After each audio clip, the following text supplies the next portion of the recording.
the achievements of your fragile Imperium. It is a corpse rising slowly from within while a maze writhes in its belly. It was built with the toil of heroes and giants, and now is inhabited by frightened weaklings to whom the glories of those times are half-forgotten legends. I have forgotten nothing, and my wisdom has expanded far beyond mere mortal frailties. The Imperium is a weak old man, ready and waiting to be broken apart by his vengeful sons. The difference between gods and demons largely depends upon where one is standing at the time. Let the galaxy burn. Chaos. The ever-corrupting, ever-living force that exists throughout the universe. Its hand is in nearly everything and its taint is everywhere. The forces of the Adeptus Astartes were not always divided. There was a time when all 20 legions marched together, then there were 18. Now, of the Loyalists, there are 9. The beginning of the Traitor legions began with the Word-Bearers. In their crusade of zeal, they spread the Emperor's divinity from planet to planet during the Great Crusade, and the Emperor was furious of this. He sent the Ultramarines to burn down the Word-Bearers' perfect city, Monarchia, and forced them to kneel before Guilliman and his Ultramarines. This horrible mistake on the Emperor's part began a brewing hatred within the Word-Bearers, a hatred for that of the Ultramarines and for the Emperor himself. Yet Laura was not convinced, and this godlike show of force from the Emperor only made the citizens of Monarchia believe he was God. As a quote from the first heretic said by Cyrene, who would later become that of a saint within the Word-Bearers. "You came to me asking how my faith survived the day of judgment. I will tell you a secret. When the stars fell, when the seas boiled, and the earth burned, my faith didn't die. That is when I began to believe God was real, and he hated us." The Word-Bearers eventually found Chaos, and Lorgar was shown the primordial truth. The gods are real, and the Primarchs were made with their knowledge. Lorgar was shown that the Emperor made a deal with the Chaos gods, which he broke. The Emperor took knowledge from the gods and did not return what he promised, which is why the gods whisked away the Primarchs before they were born. Lorgar's legion was truly the first to fall to Chaos, a group within its ranks becoming what is now known as Possessed. We won't go over it in great detail, but Argold Hall and his men were sent into the warp and were trapped for years. They were forced to eat the crew and then that of Prometheum. When they emerged into real space, they were changed. The Word-Bearers only saw their comrades leave for a tiny amount of time, but they were in the warp for years. Argold Hall and his men became the Gal Vorbak, a symbiosis between man and demon. Perhaps I should talk about the Chaos Gods. There are more emotions and thoughts given physical manifestation than gods, but perhaps one could describe them as such. All warp entities are manifestations of thoughts, deeds, and feelings of living beings. Khorne is the god of blood, violence, fury, wrath, and battle, but is also the god of honor and strength. Tzeentch is the god of change, of unpredictable pathways, the god of mutation, magic, deceit, and mystery, but he too is the god of knowledge. Nurgle is the god of death, decay, erosion, and plague, but he's also the god of the cycle of life and of nature. Slaanesh is the god of excess, lust, pride, indulgence, and gluttony, but is also the god of perfection and of joy. Lorar saw the good in these beings, that they were the natural occurrences of the galaxy. This is not brought up enough in the lore, for the Chaos Gods do indeed have a good side. Khorne is pleased when justice is done and honor is upheld. Tzeentch revels in the pursuit of knowledge and the ever-flowing ways of time. Nurgle is a loving being, granting peace and happiness to his followers, as well as being the natural cycle of life. Slaanesh grows in power on holidays and happy times, being a perpetuator of joy and happiness. Yet the Chaos Space Marines and many other mutants are reflections of the sinfulness of these entities. Followers of Khorne are usually crazed, bloodthirsty animals. Disciples of Tzeentch are generally twisted, mutated beings who speak more lies than truth. Nurgle's followers are disgusting harbingers of plague, bloated and decayed. Slaanesh followers are freak shows of depravity and crazed excess, seeking new heights to their sensory feelings. Now this is not to say that there are only 4 Chaos Gods. There are many other similar entities within the warp, and to an extent the gods are just extremely powerful demons, of which there are millions of. One of the other more widely known entities is Malal, or Malice. To my knowledge, Malal is retconned and Malice is the real deal. Malice is the Chaos God of Chaos itself. He is a spread of anarchy and wildness. There's a legion of Space Marines who follow him called the Sons of Malice. Fighting in total silence, they are extremely brutal killers, and from time to time will summon an avatar of Malice. More on them in a later video though. Eventually, this corruption spreads to the other legions. Horus was stabbed with a demon weapon, a ploy orchestrated by Erebus, the head chaplain of the Wordbearers, and was shown the primordial truth while he was being healed by warp magic.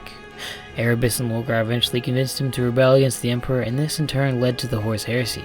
9 legions betrayed the Emperor: the Luna Wolves, the Emperor's Children, the Wordbearers, the Iron Warriors, the Night Lords, the World Eaters, the Thousand Sons, the Death Guard, and lastly, the Alpha Legion. Yet each legion had their own reasons for joining Horus. Not all were tainted by chaos. Perturabo was already a bitter and spiteful man, feeling cheated by the Emperor and cast aside. Alpharius and his Alpha Legion joined Horus because that is what they deemed the Emperor would do. We will go over the legions a bit further down the line. The Horus Heresy was by far the most bloody and costly battle the Imperium had ever seen. Trillions died, and in the end it is hard to say that the Imperium truly won. It began with Istvan III atrocity, in which Horus, Fulgrim, Angron, and Mortarion sent down nearly 1/3 of their forces that they did not deem fit to betray the Emperor, and virus-bombed them. They killed thousands, if not millions, of Space Marines and many more civilians. Later, upon Istvan V, the Loyalists were again deceived. The Loyalist forces of the Raven Guard, Iron Hands, and Salamanders deployed upon the planet to attack that of the newfound traitors, but were unaware that that of the Night Lords, World Leaders, Wordbearers, Iron Hands, and Alpha Legion were already traitors. They were slaughtered. This may raise the question, how did Horus manage to lose?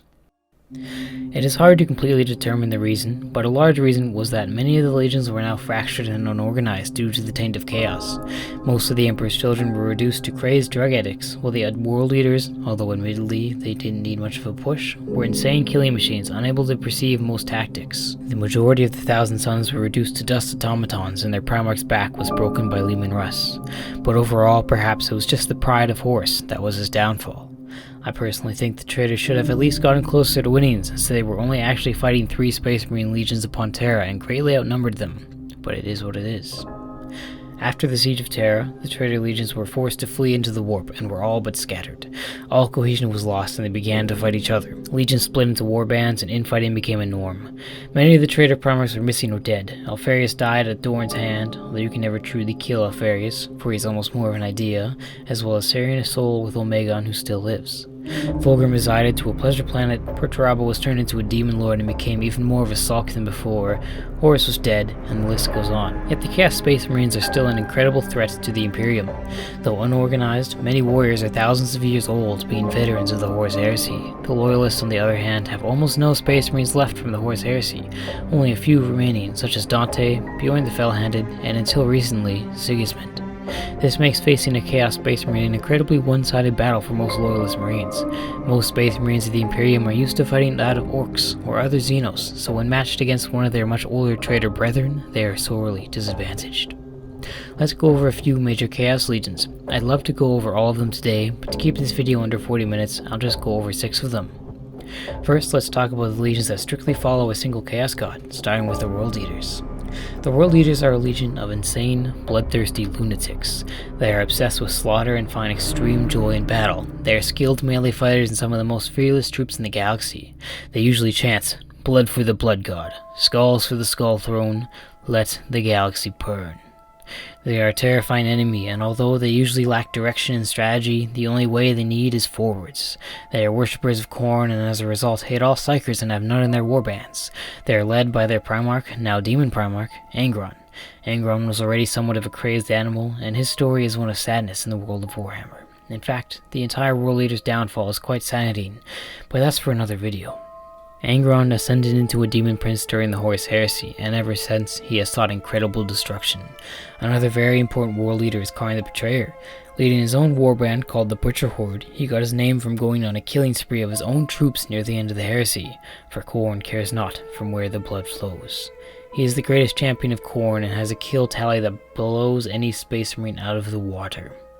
He is near invincible and unstoppable, wielding Gorechild, one of his Primarch's old weapons. He ravages his way through the galaxy, amassing skulls for the Skull Throne. Next, we have the Thousand Sons. Masters of sorcery, the Thousand Sons are led by their demon primarch, Magnus the Red. The Thousand Sons have always been psychically adept, but when the Emperor outlawed all psychic powers during the Council of Nicaea, they were essentially neutered. Of course, they soon broke the rules. Magnus, learning of Horus's betrayal, ended up trying to reach the Emperor through means of the warp.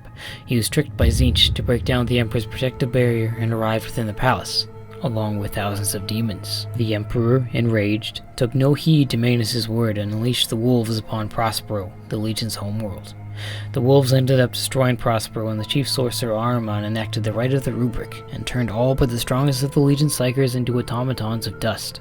The majority of the Legion are now mindless warriors controlled by the many sorcerers within their ranks. They worship the chaos god Tzeentch and use his powers to cast psychic destruction upon their foes. They are led by the recently returned Magnus the Red, arguably the most powerful psyker in existence next to the Emperor. Next to Magnus is Ahriman. Now a bitter husk of a man, he seeks knowledge and power wherever he goes. Many of the Thousand Sons resent Ahriman for what he did and seek ways to reverse the rubric. Next up are the Death Guard. Loyal worshippers in Nurgle, they are led by their demon primarch Mortarion. They are masters of plague, and the majority of them are hawks of space marines. Bloated and disgusting, they relentlessly march. Their Nurgle-given toughness allows them to shut off most blows and gives them a terrifying look. They are obsessed with plagues and sickness and see it as a gift of the grandfather. Under Mortarion is Typhus, the champion of Nurgle. He is a potent psyker as well as the host of the Destroyer Hive and wields a massive scythe similar to that of his primarchs. The Death Guard's loyalty was fairly questionable from the beginning. They were loyal to the Emperor, yes, but they were loyal first to Mortarion. Hailing from the planet Barbarous, a place full of the world's deadliest poisons as well as already being some of the most resolute marines out there, they were a perfect choice for Nurgle. They now wreak havoc upon the Imperium, spreading plagues and sorrow. Next is my personal favorite legion, the Emperor's Children. The story of Fulgrim and the Emperor's Children is truly a tragic tale. I won't go into it too much during this video, but it is one of the saddest of the Horus Heresy. The Emperor's Children were perhaps the most loyal to the Emperor of all the legions, taking so much pride in it they had him in their name. They were a legion of perfectionists, never compromising for anything short of perfect. Yet this was their downfall. Upon the planet of Laren, Fulgrim acquired a sword called the Lairblade. This sword ended up being possessed by a demon of Slaanesh and slowly dragged Fulgrim down into insanity. He was persuaded by Horus to join his cause and ended up slaying his best friend and brother, Ferrus Manus, upon his fan. It is an incredible tragedy, and I really recommend reading the book Fulgrim. During the heresy, the Legion slowly descended into madness, their obsession with perfection making them easy prey to Slaanesh. They degenerated into fiends of depravity, seeking pleasures beyond reckoning and finding perfection in pain. They are by far the most terrifying warriors to look upon, many giving themselves horrifying modifications. The Cacophony are the most blessed by Slaanesh. Wielding terrible sonic blasters, they play the music of the apocalypse, the sound waves obliterating anything in their path. Many of them will have speakers for mouths, or skin stretched as far as it can go. Fulgrim is now a demon primarch and currently resides upon a pleasure planet. The champion of Slaanesh is Lucius the Eternal. One of the most skilled duelists within the legions, Lucius lost a single duel to that of Garviel Loken at a debatably cheating headbutt. This, along with Slaanesh's influence, soon brought him to begin carving scars into his face for any time he thought of imperfection in himself. He is extremely powerful and essentially immortal due to the fact that if he is slain in battle, if the one who killed him takes any pride in the fact that individual soul will be taken by Lucius and he will be resurrected, turning that person into himself. The Emperor's Children are slowly coming together, but are still scattered and disorganized beyond belief. Now let's talk about a warband that doesn't worship just one god, the Red Corsairs. The Red Corsairs were once known as the Astral Claws, and ended up leading a rebellion against the Imperium. They brought many chapters to their cause and created a very costly war for the Imperium. The rebellion was actually a just one, as they searched to succeed from the Imperium, as the Imperium was continually taking resources of the Badab system to fill the pockets of the greedy, rather than fight against chaos. Unfortunately, their chapter master Luft-Huron slowly became corrupted by chaos, and the Red Corsairs have become what they are today. They are pirates and rebels against the Imperium, fighting against it because they see it as the true evil. Many in their legion worship one or more of the Chaos Gods. They are maleficent slavers and destroyers. Luft-Huron, now named Huron Blackheart, is a bitter servant to the Dark Gods. He is tough and resolute, and his sole goal is to cause as much pain and destruction to the Imperium as possible. He has created quite the empire and works with other legions when he sees fit, playing a key role in the destruction of Cadia. He has a strange creature bound to him called the Hamadria. The Hamadria seems to gift Huron with strange powers, slowing time, allowing him to see lies, and to know truths that no mortal should.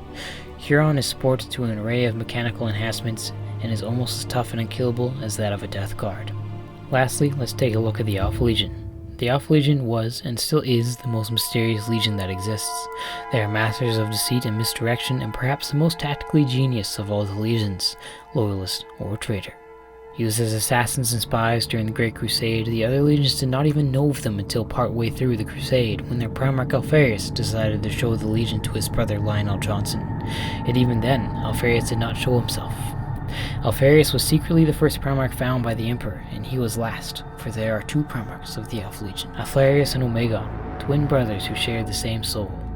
Alpharius died at the hands of Dorn during the Heresy, yet he still lives through Omegon and his Legion.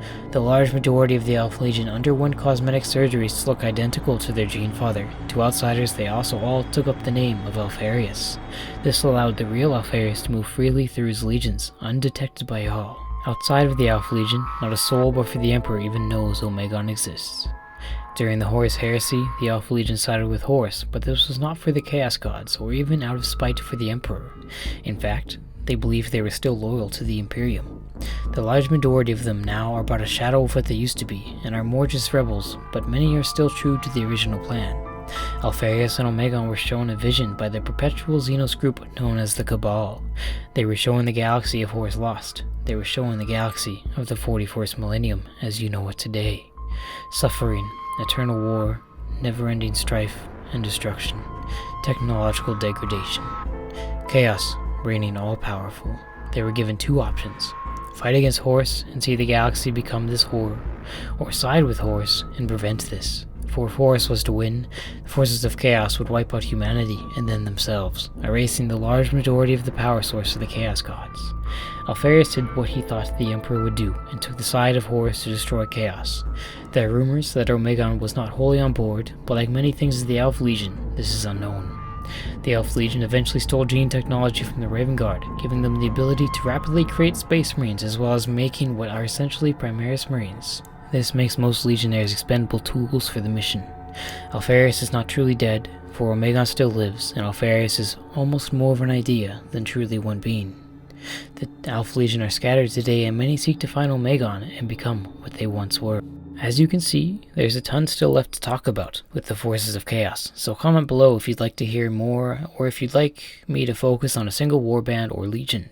But for now, let's get into the workout. I've decided to start making these workouts a little more practical, because the old Space Marine workout and the Tyranid workout are a bit much. So this workout will build us like a Chaos Marine, giving us the strength and fury of one, but it will also be possible for someone to do, and will be good for strength and hypertrophy gains. So the workout is as follows: 3x6 squats with a top set of 3, 4x10 glute raises, 3x6 bench press, top set of 3, 4x10 incline machine, 3x6 deadlifts, top set of 3, 4x10 chin-ups, and then 4x10 calves.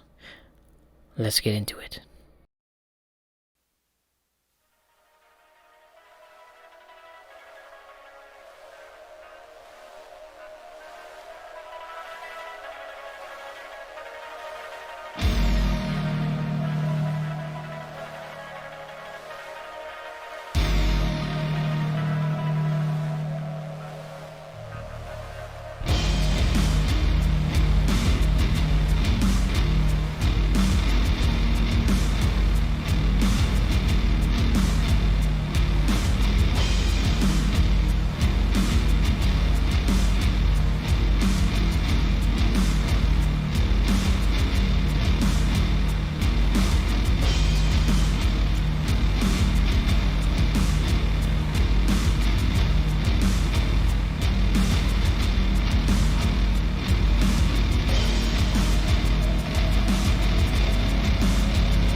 that's the video. I hope you guys enjoyed the lore and enjoyed the workout, and I hope you can give the workout a try. The workout is not really for beginners, as it's pretty dependent on form for some of those exercises, but if you're an intermediate, then I'm sure you'll do just fine. I love that kind of workout, kind of power building-esque workout. If you want more reps and stuff, then I'd recommend just doing 4x8 for those compounds, and top sets of 4 maybe, or 5. Top sets, for those of you who don't know, are heavy sets that you do before your actual sets. So an example would be just what I did in the video there. So before my 3x6, I do 1 set of heavy 3s, or a heavy triple, I mean. It's just good for developing strength and getting your body used to heavy weight. It also can make the actual working sets feel lighter. So it's quite nice. I recommend it. I've just started doing it in the last month or so, and I'm seeing pretty good results, especially with my bench press. I hope you guys liked the video. Comment below what factions you would like to see next, and what your favorite Chaos faction is. Your favorite Chaos Renegade faction, your Chaos Space Marines, Chaos Demons, which ones you like the most, and why. So, I'll see you guys in the next video. Love you guys. Work hard out there, and stay jacked.